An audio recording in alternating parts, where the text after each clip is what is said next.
Hello friends, welcome to my channel Karthik Telugu news. Friends, ఇవాళ కొత్త ration కార్డుల గురించి ఒక ఇంపార్టెంట్ అప్డేట్ న్యూస్ అయితే రావడం జరిగింది. దీని గురించి మరిన్ని విషయాలు ఈ వీడియోలో తెలుసుకుందాం. రాష్ట్రంలో కొత్త రేషన్ పాలసీని తీసుకొచ్చిన విషయం అందరికీ తెలిసిందే.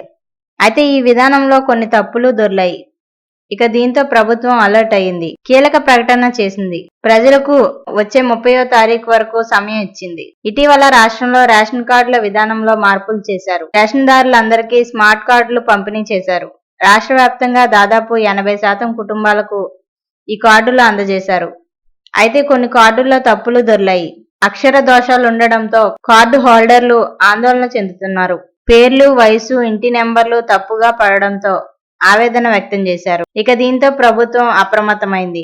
పేర్లలో తప్పులు, మార్పులు చేసుకునేందుకు ఈ నెల 30వ తారీఖు వరకు సమయం ఇచ్చింది. ఇక ఈ విషయాన్ని మంత్రి నాదెండ్ల మనోహర్ స్వయంగా ప్రకటించారు. కార్డుల్లో తప్పులు ఉంటే సచివాలయాల్లో ఫిర్యాదు చేయొచ్చని వెల్లడించారు. అక్టోబర్ 30వ తేదీ వరకు కార్డుల్లో మార్పులు, చేర్పులు చేసుకోవచ్చని నాదెండ్ల మనోహర్ వెల్లడించారు. సో ఫ్రెండ్స్, ఇది అప్డేట్ న్యూస్. మరిన్ని అప్డేట్స్ కోసం ఛానల్ సబ్స్క్రైబ్ చేసుకోండి ఫ్రెండ్స్. అలాగే పక్కన ఉన్న బెల్ ఐకాన్ క్లిక్ చేసి వీలైతే ఛానల్ కు లైక్ అయితే చేయండి. Thank you friends. Thanks for watching this video.